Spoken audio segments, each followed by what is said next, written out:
Guys, നമ്മൾ ഇന്നത്തെ ഒരു വീഡിയോയിൽ സംസാരിക്കാൻ പോകുന്നത് കേരള ബ്ലാസ്റ്റേഴ്സിൻ്റെ മിഡ്ഫീൽഡേഴ്സിനെ പറ്റിയാണ്. പ്രധാനമായിട്ട് നമ്മുടെ ഈ ഒരു സെൻറ്റർ ഓഫ് ദി പിച്ചിൽ കളിക്കുന്ന പ്ലേയേഴ്സിനെ പറ്റിയാണ്. നമ്മൾ വൈഡ് പ്ലേയേഴ്സ്, അതായത് വൈഡ് വിങ്ങേഴ്സും മിഡ്ഫീൽഡേഴ്സ് അങ്ങനത്തെ പ്ലേയേഴ്സിനെ പറ്റി സംസാരിക്കുന്നില്ല. ഇപ്പം ഒരു ഡിസ്ട്രക്ടറായിട്ട് കളിക്കുന്ന defensive midfielders, box to box കളിക്കുന്ന സെൻട്രൽ മിഡ്ഫീൽഡേഴ്സ്, ക്രിയേറ്റീവായിട്ട് കളിക്കുന്ന അറ്റാക്കിംഗ് മിഡ്ഫീൽഡേഴ്സ്, ഇങ്ങനെയുള്ള KBFCയുടെ ആ ഒരു നിരയെ പറ്റിയിട്ടാണ് നമ്മൾ ഈ ഒരു വീഡിയോയിൽ പ്രധാനമായിട്ടും നോക്കുന്നത്. നമ്മുടെ കോച്ചായിട്ടുള്ള മിഖായൽ സ്റ്റാറെ ഒരു 4-3-3 ഫോർമേഷനിലാണ് പ്രിഡോമിനൻ്റ്ലി കളിപ്പിക്കുന്നത് നമ്മൾ കണ്ടിട്ടുള്ളത് ഡുറൻ കപ്പിലും ഒക്കെ. സോ ഒരു മാച്ചിൻ്റെ ഒരു കുറച്ച് മിനിറ്റുകൾ ഒരു 3-man ഡിഫൻസ് കളിപ്പിച്ചത് ഒഴിച്ചു കഴിഞ്ഞാൽ മിക്കപ്പോഴും നമ്മൾ ഈ ഒരു 4-3-3 ഒക്കെ തന്നെ പോലെയാണ് കണ്ടിട്ടുള്ളത്. ഇതിൽ കോച്ച് പ്രിഫർ ചെയ്യുന്നൊരു കാര്യം നമ്മൾ കണ്ടിട്ടുള്ളതാണ്, ഒരു 1 ഡിഫൻസീവ് മിഡ്ഫീൽഡറും 2 സെൻട്രൽ മിഡ്ഫീൽഡേഴ്സും, ഒരു റൈറ്റ് സെൻട്രൽ മിഡ്ഫീൽഡർ, ഒരു ലെഫ്റ്റ് സെൻട്രൽ മിഡ്ഫീൽഡർ. അവരുടെ റോളെന്ന് വെച്ച് കഴിഞ്ഞാൽ ഒരു നമ്പർ 10 അല്ല, അല്ലെങ്കിൽ ഒരു നമ്പർ 8 അല്ല, അതിൻ്റെ ഇടയിൽ നിൽക്കുന്ന ഒരു ടൈപ്പിലുള്ള റോൾസിലാണ് കളിപ്പിക്കുന്നത് കണ്ടിട്ടുള്ളത്. അപ്പം ഇങ്ങനെ വരുമ്പോഴത്തേക്കും നമുക്ക് ഡിഫൻസീവ് മിഡ്ഫീൽഡർ എന്ന് പറയുന്ന ഒരു പ്ലെയറുടെ ഒരു ഇമ്പോർട്ടൻസ് വളരെ വലുതാണ്. അപ്പം അവിടെ കളിക്കാൻ പറ്റിയ താരങ്ങൾ ആരൊക്കെ ഉണ്ട് എന്നുള്ളത് നമ്മൾ ആദ്യം പരിശോധിക്കണം. ഏറ്റവും പ്രധാനമായിട്ട് പറയേണ്ട പേര് ഫ്രെഡി തന്നെയാണ്. ഫ്രെഡിയാണ് നമുക്കറിയാം പ്രീ സീസണിലൊക്കെ ആ റോളിൽ കളിക്കുന്നത് നമ്മൾ കണ്ടിട്ടുള്ളത്. അദ്ദേഹം പറഞ്ഞ പോലെ ഡിഫൻസീവ് മിഡ്ഫീൽഡറായിട്ട് കളിക്കാൻ കേപ്പബിൾ ആയിട്ടുള്ള താരം തന്നെയാണ്, ആ കാര്യത്തിൽ യാതൊരു വിധത്തിലുള്ള സംശയമില്ല. പക്ഷേ ഒരു എലോൺ DM എന്ന നിലയിൽ കളിക്കുമ്പോഴത്തേക്കും അദ്ദേഹം ആ ഒരു ഡ്യൂട്ടി എത്രത്തോളം ഏറ്റെടുത്ത് മുന്നോട്ട് കൊണ്ടുപോകും ക്ലബിനെ അല്ലെങ്കിൽ ടീമിനെ എന്നുള്ളത് ഡൗട്ട്ഫുള്ളാണ്. ഇപ്പം പറഞ്ഞ പോലെ പ്രീ സീസണിലെ പെർഫോമൻസ് ഒന്നും അങ്ങനെ ഒരു ലോൺ DM എന്ന നിലയിൽ അത്ര കൺവിൻസിങ് ആണെന്ന് ചോദിച്ചു കഴിഞ്ഞാൽ പറഞ്ഞല്ലോ, സംശയങ്ങളുണ്ട് ഉറപ്പായിട്ടും. നമുക്ക് ജിക്സൺ എന്ന് പറയുന്നൊരു നമ്മുടെ ഫസ്റ്റ് ഇലവനിൽ കളിച്ചൊരു പ്ലെയർ പോയിട്ടുണ്ട്. അവിടേക്ക് ഒരു പേരിനെങ്കിലും ഒരു ഓപ്ഷൻ എന്ന നിലയിൽ കൊണ്ടുവരാമായിരുന്നു എന്നുള്ളതാണ് എനിക്ക് തോന്നുന്നത്, ഏതെങ്കിലും ഒരു ക്ലബിൽ നിന്ന്. സോ നമ്മൾ നിഖിൽ പ്രഭുവിനെയൊക്കെ ട്രൈ ചെയ്തതാണ് എന്നുള്ളതാണ് കേട്ടത്, പക്ഷേ അതൊന്നും എത്തിപ്പെട്ടില്ല. സോ അതുകൊണ്ട് തന്നെ ഫ്രെഡിയാണ് ആ റോൾ പറയാൻ പറ്റുന്ന പ്ലെയർ.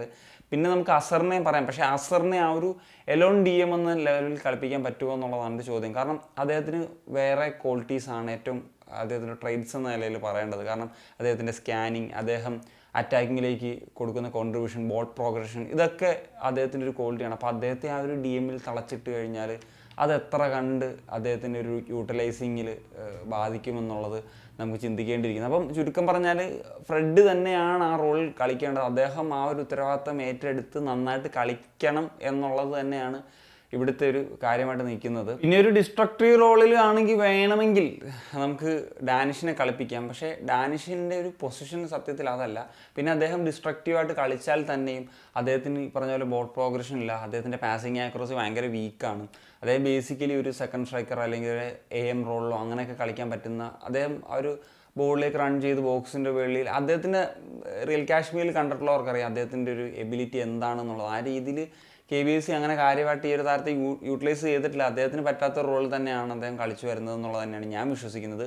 പിന്നെ നമുക്ക് പറയേണ്ട പേര് വിപിൻ മോഹനാണ്. വിപിൻ മോഹൻ ഒരു ഒഴിച്ചുകൂടാൻ പറ്റാത്ത ഭാഗമാകേണ്ട താരം തന്നെയാണ് KBFCയെ സംബന്ധിച്ചിടത്തോളം. അദ്ദേഹം ഒരു സെൻട്രൽ മിഡ്ഫീൽഡറാണ്. ബേസിക്കലി അദ്ദേഹം ഒരു ബോക്സ് ടു ബോക്സ് കളിക്കാൻ പറ്റിയ പ്ലെയറാണ്. അദ്ദേഹത്തിൻ്റെ ഒരു കേപ്പബിലിറ്റി പറയണ്ടല്ലോ, അദ്ദേഹത്തിൻ്റെ ഒരു ബോൾ റിക്കവറീസ്, അദ്ദേഹം ബോൾ മുന്നോട്ട് കൊടുക്കുന്ന അദ്ദേഹത്തിൻ്റെ ആക്യുറേറ്റ് ആയിട്ടുള്ള ബോളുകൾ, അദ്ദേഹം ഡയഗണൽ ബോളുകൾ കൊടുക്കുന്ന, അതുപോലെ അദ്ദേഹത്തിൻ്റെ സെറ്റ് പീസ് എബിലിറ്റി, ഇതൊക്കെ വേറെ ലെവൽ തന്നെയാണ്. തീർച്ചയായിട്ടും നമ്മുടെ ആദ്യ 11-ൽ തന്നെ എക്സ്പെക്റ്റ് ചെയ്യുന്ന ഒരു ഒഴിച്ചുകൂടാനാകാത്ത പ്ലെയർ തന്നെയാണ് വിപിൻ മോഹനൻ എന്ന് പറയുന്നത്. സോ നമുക്ക് അസറിനെയും ആ പറഞ്ഞ പോലെ ആ ഒരു സെൻട്രൽ മിഡ്ഫീൽഡ് റോളിൽ തന്നെ കളിപ്പിക്കാൻ പറ്റും. ഒരു പരിധി വരെ ഡാനിഷിനെ വേണമെങ്കിൽ കളിപ്പിക്കാം എന്നുള്ളതാണ് തോന്നുന്നത്. എങ്കിലും ഞാൻ പറഞ്ഞു, ഡാനിഷ് AM-ആയിട്ടുള്ള പ്ലെയർ തന്നെയാണ്.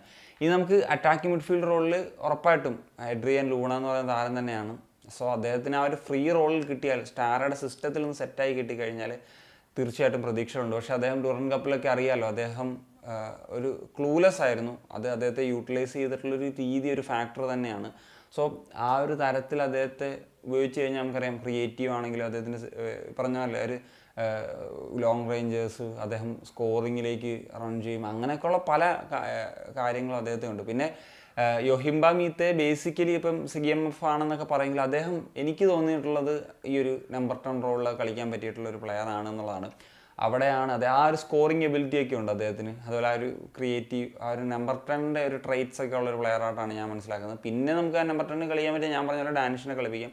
ഐമൻ ഒരു വിങ്ങർ ആണെങ്കിൽ ഒരു പരിധി വരെ ഒരു AM ആയിട്ടെന്ന ലെവലിൽ കളിപ്പിക്കാൻ പറ്റും. കാരണം അദ്ദേഹത്തെ നമ്മൾ ആ റോളിൽ കളിപ്പിച്ച് കണ്ടിട്ടുണ്ട്, അദ്ദേഹം നന്നായിട്ട് കളിച്ചിട്ടുമുണ്ട്. അത് ഇപ്പം സീനിയർ ടീം മാത്രമല്ല ജൂനിയർ ലെവലിൽ തൊട്ടേ ഞാൻ ആ ഒരു സംഭവം ശ്രദ്ധിച്ചിട്ടുള്ളതാണ്. അപ്പോൾ ഈ ഒരു മിഡ്ഫീൽഡിൽ കൺസേൺസ് ഉറപ്പായിട്ടും ഉണ്ട്. നമ്മൾ മുമ്പ് എപ്പോഴും പറഞ്ഞിട്ടുള്ള ഒരു കൺസേൺ ഉള്ള പൊസിഷൻ തന്നെയാണ്. നമുക്ക് ഒരു ഡിഫൻസീവ് മിഡ്ഫീൽഡറും കൂടെ ഉണ്ടായിരുന്നെങ്കിൽ കുറേയൊക്കെ തലവേദന ഒഴിവാക്കാമായിരുന്നു. കാരണം ഇപ്പം ഫ്രെഡി ഉണ്ട്, അതിനോടൊപ്പം ഒരു നീൽ പ്രഭു ഉണ്ടെങ്കിൽ അതേപോലത്തെ ഒരു പ്ലെയർ ഉണ്ടായിരുന്നെങ്കിൽ പിന്നെ നമുക്ക് CMFൽ നോക്കുകയാണെങ്കിലും വിപിനും അസറും നല്ലതാണ്. പിന്നെ ആണെങ്കിൽ അത് കഴിഞ്ഞാൽ വേണേൽ നമുക്ക് ഡാനിഷിനെയൊക്കെ അവിടെ യൂസ് ചെയ്യുക എന്നുള്ളതാണ്. സോ അങ്ങനെ വരുമ്പോൾ പിന്നെ AMFലാണെങ്കിൽ നമുക്ക് പ്രശ്നങ്ങളില്ലാത്ത മുന്നോട്ട് പോകാനായിട്ടൊക്കെ പറ്റും. അപ്പം ഒരു DMF ഒരു പ്ലെയർ എങ്കിലും ഉണ്ടായിരുന്നെങ്കിൽ പകരം നമ്മൾ എത്തിച്ചിരുന്നെങ്കിൽ അതൊരു നല്ല മൂവായേനെ. പക്ഷെ അത് സംഭവിക്കാത്തിടത്തോളം അത് കൺസേൺസ് ആയിട്ട് തന്നെ പറയേണ്ടതാണ്. പിന്നെ ആരായിരിക്കും ആ ഒരു 4-3-3 ആ 3 മിഡ്ഫീൽഡേഴ്സ് കൂടുതൽ സാധ്യത ഞാൻ കാണുന്നത് ഫ്രെഡി, വിപിൻ ആൻഡ് ലൂണ എന്നിവരാണ്. അതല്ലാത്ത മറ്റ് പാറ്റേൺസും തീർച്ചയായിട്ടും യൂട്ടിലൈസ് ചെയ്യാനുള്ള അല്ലെങ്കിൽ യൂസ് ചെയ്യാനുള്ള സാധ്യതയുണ്ട്. ഈ ഡബിൾ പിവറ്റ് തന്നെ കളിപ്പിക്കണം എന്നുള്ളതാണ് എൻ്റെ ഒരു ഇത്. അല്ലെങ്കിൽ ഈ പറഞ്ഞ പോലെ ഫ്രെഡിക്ക് എത്രത്തോളം ആ ഒരു റോള് കൈകാര്യം ചെയ്യാൻ പറ്റുമെന്നുള്ള കാര്യത്തില്ല. അല്ലാതെ ആണെങ്കിൽ ഈ പറഞ്ഞ പോലെ നമുക്കിപ്പം ഡബിൾ പിവറ്റ് ആണെങ്കിൽ വിപിനെയും അസറിനെയൊക്കെ ഒന്നിച്ച് കളിപ്പിക്കാനായിട്ട് പറ്റും. സോ അങ്ങനത്തെ പോസിബിലിറ്റീസിൽ ഇനി യൊഹിംബ ഒരു സെൻട്രൽ മിഡിൽ കളിക്കുമ്പോൾ എങ്ങനെ വരും എന്നുള്ളതും നോക്കാം. ഞാൻ കൂടുതലും അദ്ദേഹം ഒരു അത്രയും കോമ്പറ്റീറ്റീവ് ആയിട്ടുള്ള മാച്ചിൽ ഒരു സെൻട്രൽ മിഡിൽ കളിച്ച് കാര്യമായിട്ട് ശ്രദ്ധിച്ചിട്ടില്ല. അതുകൊണ്ടാണ് ഞാൻ പറയുന്നത്.